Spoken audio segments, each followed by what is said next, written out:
First off, I'd like to say to Pat, the whole Cincinnati organization for the classy, heartfelt gesture towards the Edu Leuven family and Lona, during this time. We truly respect that and shows a lot of class. Thank you for that. And the next thing, thank you to our fans. It's been a heavy week, and we know that. The traveling support, we could really feel it, we could really see it, and we appreciate the fans for that. Just goes to show that, sometimes we do this profession, we're all engaged in it, and there's something secondary, right? Soccer is always secondary, or what this is, as opposed to what's going on in lives. However, that's no excuse for the game. When you come up against a Cincinnati team here at home, they're a well-oiled machine, very strong at home, and I thought, moments, pound for pound, we went at them, we showed no respect, we embraced some of the chances that we got given, we work our way back into the game, and credit to them, they just keep tightening the screw, and you have to keep a tight watch on Lucci Acosta when he gets a space. It's very dangerous, and that's why he's the current MVP, and that's why Cincy are where they are currently. So what I did like is that we didn't give up. Everyone who came in, everyone who stayed out there and played the 90 minutes, everyone had a job to do, and they did it. So I thank the team for that. That's not our aspirations, just to compete and be running around like crazy and not giving up, but also we want to win games. So the moments that we have, the chances that we have, we would like to be more clinical, and we have to make big players make big plays, and we had a few chances to make big plays, and unfortunately those got away from us. Thank you. Thanks, Coach. We'll kick it off with Tom. Hi, Brad.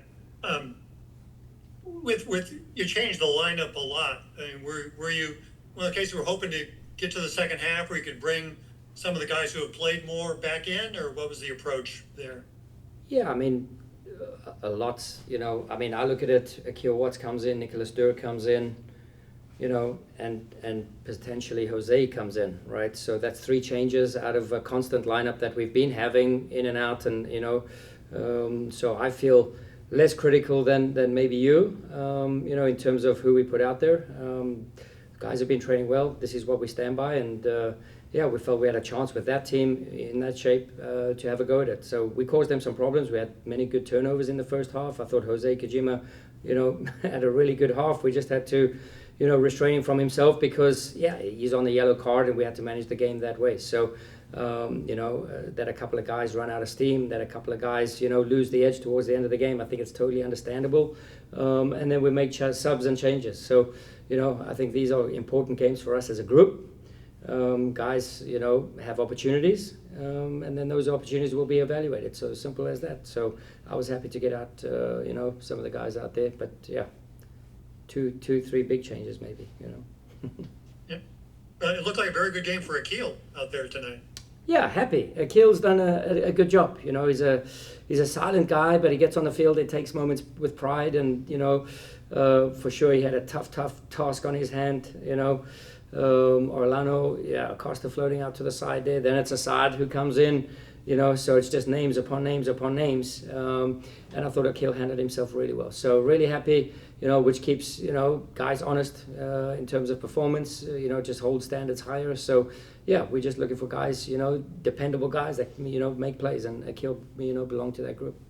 Next we'll go to Matt Baker. Hey, Coach, how would you characterize the attack, and did you see what you wanted to see out of how the ball was progressed and played up to your attackers? Yes and no. I thought we worked for the game plan. I thought in the first half, I thought towards at points in the second half, we got a rhythm of the flow of the game, and we had numerous transitions, right? So in those transitions, either you have to stay on the ball and execute, or you have to stay on the ball, come around, and wait for the team to progress up the field, and then you look for combinations, right? So I thought, in a couple of these moments, and that's been a little bit of the critical moments that we give up in the last 2 games, right? So critical moments that we give away the ball too quickly in transition. It gets away from us a little quickly, especially against an active Cincinnati team who's, built in some versions in a counter press way, like we are. You know, Nobido in the midfield there, Buka in the midfield. So these guys are very active against the ball. So there's not much time to take too many touches, not much time to progress the ball, not much time to execute. So you have to use those windows wisely, and if not, then you have to be comfortable raking them down. So those are some of the things. So did we see some of the things? I think we did, but we weren't able to engage all the way, and unfortunately make big plays. Next, we'll go back to Tom. It just has to be a good feeling to see Edu get back on the field amid everything. Yeah, like I said, everything else is secondary. And you can see Edu's a little bit away from the fitness, but the only way to get real minutes is in real games, and that's really good for Edu. Can hopefully use this as an outlet, and sometimes players are seeking for an outlet, and soccer could be the outlet. So it was great to see Edu out there. You saw some good touches, but again, I'm not even looking to comment on Edu's game today. Yeah, that's for me secondary. When you look at the moments you guys have had over the past whatever period of time, does it seem like the moments just aren't going your way? That's been in those key moments that you're not getting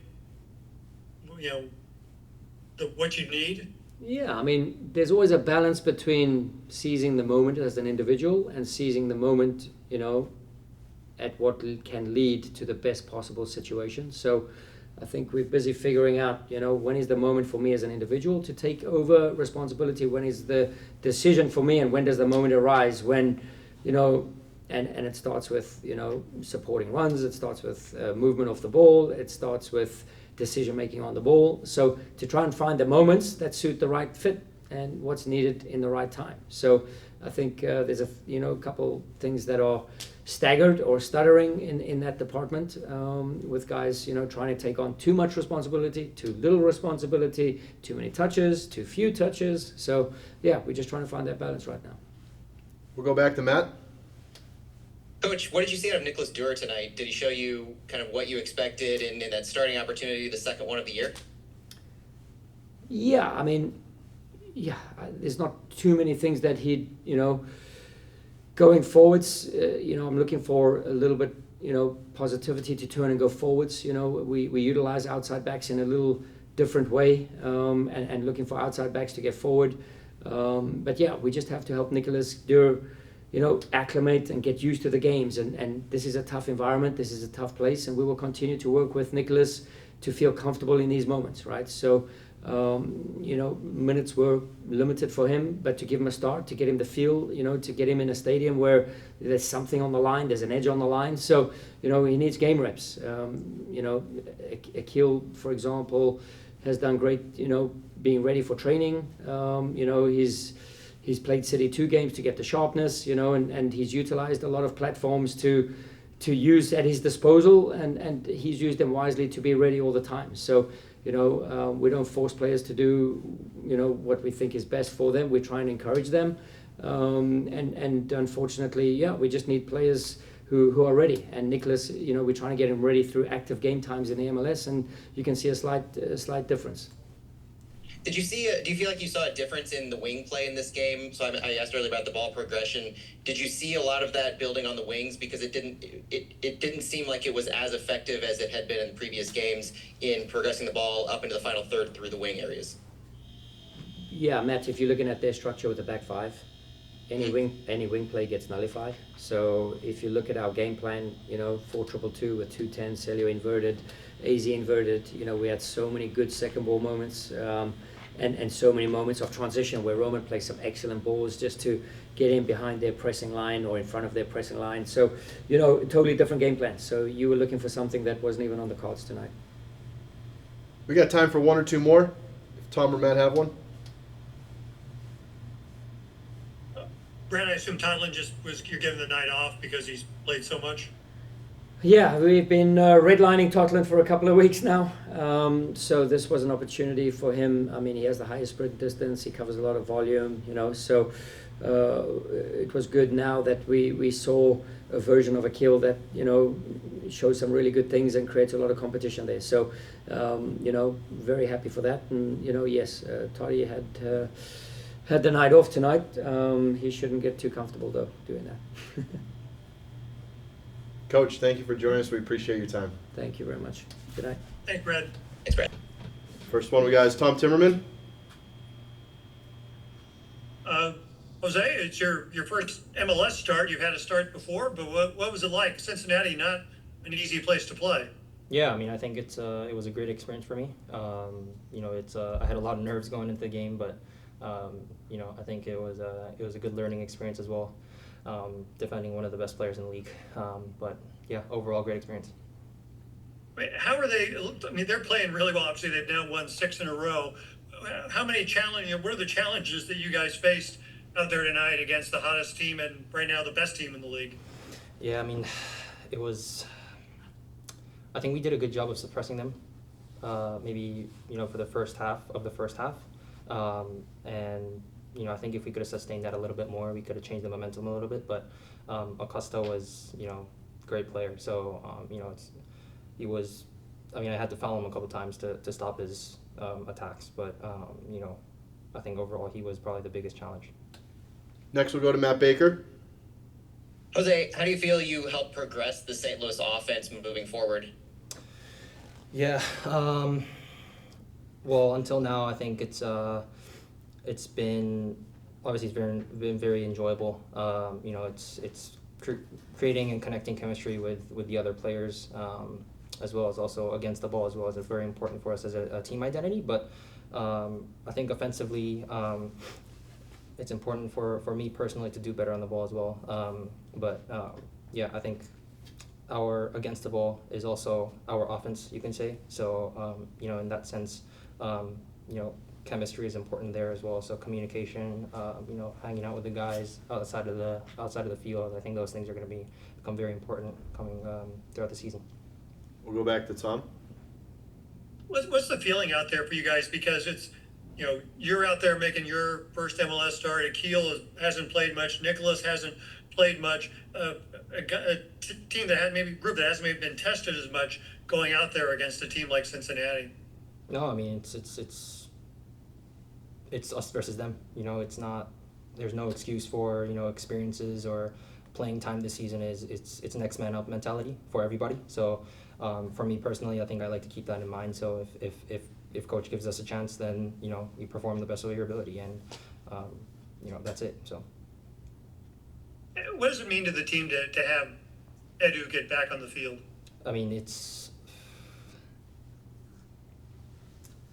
emotional, I think, because it's, for me personally, it's been so good to see him just training and being around us. So I greet him with a hug every morning when he comes in training, and a hug every time he leaves training. So it's also, I want to learn from him a lot as a player as well. So both sides off and on the field, I think it's been great to see him back.